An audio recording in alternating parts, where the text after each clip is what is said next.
Dropped a bag of blessing on us, a bag of blessings.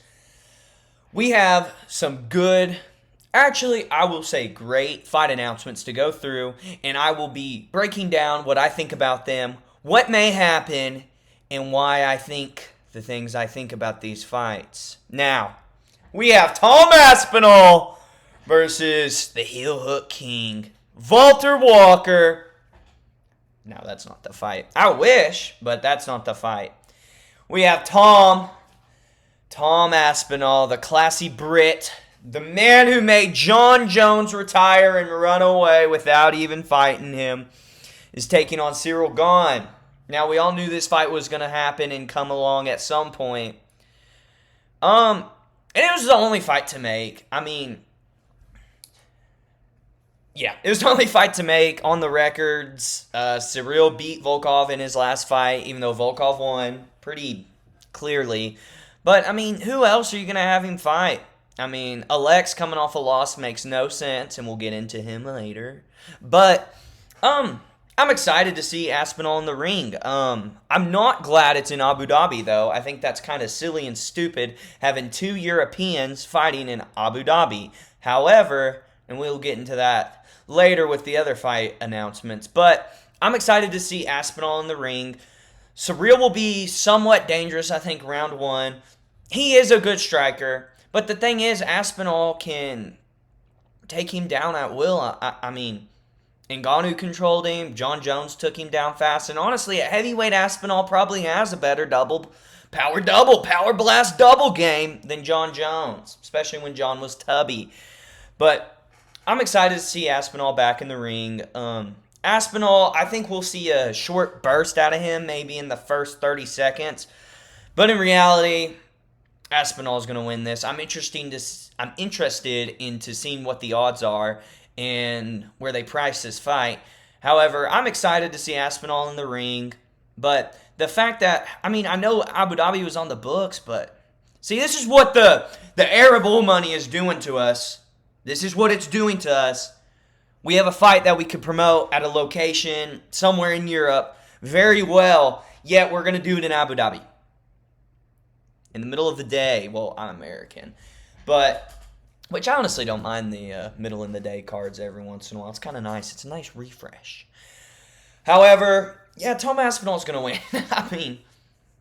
Ciryl, he's not fought a heavyweight as fast as Tommy Boy.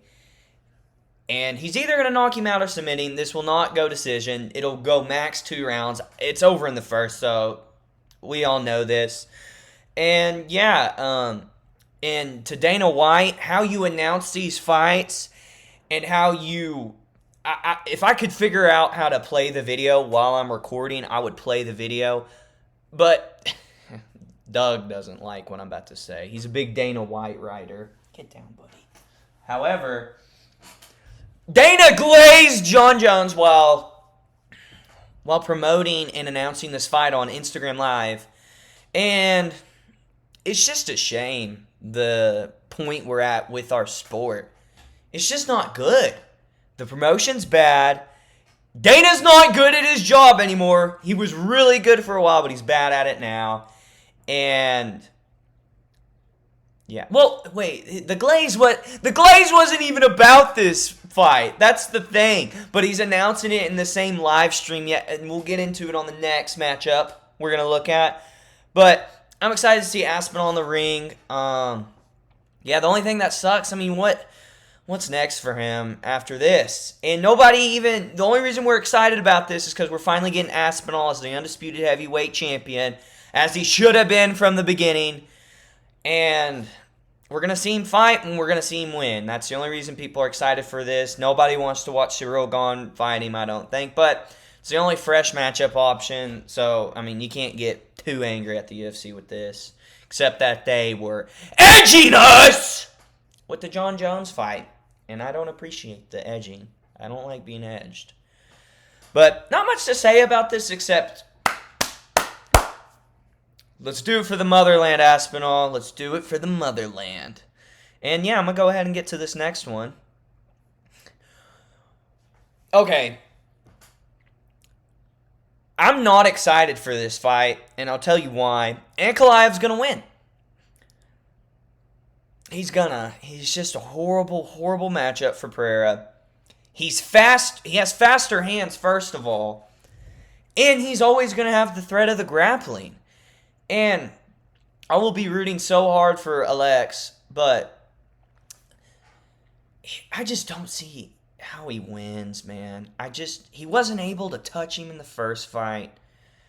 I don't see how he touches him in this fight. Just touch him. Just touch him, as Uncle Chell would say. But yeah, once the fight card rolls around and, they're about to walk out and stuff, fight week probably, I'll be very excited for this fight. I'm a big Pereira fan. Who isn't? But Ankalaev's just really good. He is. And I'm afraid we're just going to see another boring decision win for Magomed. Maybe I change my prediction going into fight week when I make that video, but man, the best outcome for Pereira is a knockout, a nasty knockout, putting Ankalaev out cold. And most of the time with Pereira, you think like that may be even like a 60% chance of happening, but I think it's 10 against Ank. He moves his head well, very defensively sound, but we will be praying for the Chama victory. But, I'm excited because the rest of this card hopefully will be good. At the end of the video, I will be talking about some other fights you could possibly add to these cards to make them worth the $85 they charge me every time. They're about to make me use my jailbroke Amazon Fire Stick. But, yeah. We knew it was in the works. It's the right fight to make. You don't have a surefire number one contender at light heavyweight. And Pereira deserves a rematch, especially for everything he's done for the UFC and just the body of his work that he's put in the octagon, man. He was killing people until Big Ank showed up. And I know the boys will be rooting for Pereira. But yeah, once fight week rolls around, we'll be getting hyped for a UFC main event. Especially if it's Alex Pereira. So, yeah, I went a little Spaniard on you. Well, Brazilian, not Spaniard. My fault, guys. My bad. I wasn't being racist. Moving on. Merab de Machine de Villageville. He will be taking on Corey Sandhagen on a quick turnaround, which I think that's so smart for Merab. Clear out the division while you can. And right now, this is the only guy you can insert into the bantamweight title fight. It's the only guy. I don't cry. Cope Harder, Dagestani Meat Riders. Cope Harder. Umar lost 4-1. It was competitive, but it was not a robbery. He does not deserve an immediate rematch. And Corey Sandhagen's not winning. He's just not. What do you have to offer? Okay, you have some cool, fun scrambles. They are good scrambles. You have a diverse range of striking, but you're slower than Merab. And even if he stuffed every takedown in the first two, Merab's just going to keep coming. He's just going to keep on coming. I'm going to come. Pause. But, yeah. We have Merab and Corey. We knew this fight was coming too. I was excited to see fights announced because fight announcements are great, but pretty much all of these matchups we knew were coming and we knew were in the works. And it just sucks. This fight, it's just kind of well, Sandhagen, you're up next to get Merab. And a lot of people are Merab haters. I'm for sure not a Merab hater. I enjoy watching him fight. I do. Do I wish a striker was a bantamweight champion? Yeah, I do. But Merab's fun to watch, and if you disagree, Alexa was talking. Anyways, yeah, I think it'd be fun if Corey won, but I just don't see any possibility of that happening. Is it me or should these headliners and co-mains been flip-flopped? This in the Magomed and Pereira fight should have been in Abu Dhabi. And Tom and Surreal should be the headliner of the Las Vegas card. I think that's common sense, right? Just from a marketing standpoint. I don't hear a lot of people talking about that, and I wanted to point that out. It just makes sense. But yeah, we're not getting that, which is, it don't matter to me really, I guess, at the end of the day, or to really any of us, because guess what? We're gonna watch anyways, because we're a bunch of losers. Well, y'all probably aren't, but I am. Sight. But yeah, I'm excited to. I mean, at least we're getting 2 title fights, elite guys, and they have some of the best skills in MMA, the headliner and the co-headliner. So yeah, good UFC 320. Get excited about it, guys. Get jazzed up. Get pumped, man. We're gonna be in Peaches and Creamville, and yeah, let's get. This was my favorite fight announcement. Now, I know a lot of people wanted to see Yuri versus Olberg. But when you have the opportunity to make a matchup like this, I don't think you can pass it up, especially with how close they are in the rankings. I just think, I do, I'll give the UFC props on this one. This was, wait, Dana Cook. Dude, he don't even work anymore. We're covering that. Dana did not cook. Like, you could put this into ChatGPT, the rankings, and they would have made these matchups probably. Anyways, I mean, and everybody probably would have made them. Except maybe having Yuri versus Olberg. But after Olberg's performance against Blachowicz, which Blachowicz, man, that's a tough cookie to crack, if you know what I mean. But, yeah, I'm excited for this fight a lot. I think it's just going to be a good fight. It's going to be haymakers, a couple of flying elbows, Yuri's ponytail flapping. And the only thing that concerns me for Yuri, because I honestly think with this improved head movement he has, I don't think Khalil is going to be at a speed disadvantage. The only thing that worries me are the leg kicks. However, I do. I mean, Yuri has improved every fight he's had in the UFC. I know not. I mean, you can't say that too much about the Pereira fights, but besides Ankalaev and Pereira, Prochazka is going to beat everyone in the division, and I will be rooting for Yuri. If you're not a Yuri fan, I don't know if you're a fan of this sport. I'm a fan of Khalil, too. I think he gets a little undeserved hate. I mean, he lost the Dustin Jacoby fight. But he just beat Jamal. Jamal's a former champ. And he's getting himself some big fights. And he's fun to watch, man. He really is. And I think this will be a really good fight. I got Yuri by finish. I just, like, if Roundtree wasn't able to put Hill out on a gimp leg, I just don't see him putting out Prochazka. I just don't see that at all. Now, that's all the big fight announcements we have. I know as well on the 321 card, they added Guskov and Rakic. I don't know who I'm going to pick. Oh, wait, no, not Guskov. That's this weekend. Ozurmakhanov. Yeah, Ozurmakhanov. Yeah. He's good, man. He's good. He's kind of nasty.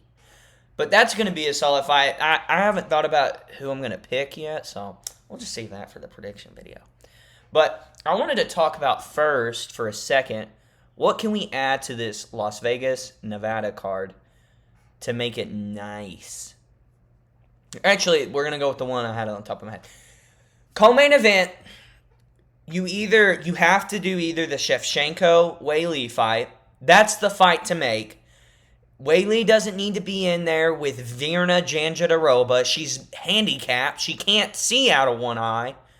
So, I think that's cruel to put her in there with Weili, a woman who is very dangerous, against a woman who is not, who is half blind. Or maybe it's just a lazy eye, but it's still not a good look. It's not a good look. They either do that, or maybe they add it. But this is the perfect card to have Patty the Batty on.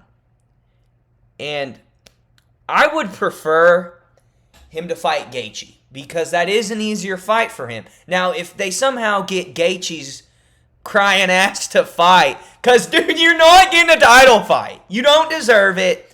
And nobody really wants to watch it. More people even want to watch Sarukian, and Sarukian's not even that promotable.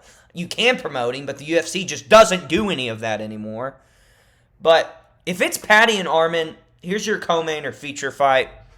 And if it's if it's Patty and Gaethje, which I don't think that gets made. Honestly, I with how Gaethje is talking in these interviews and making a fool of himself, I don't think we see him fight again.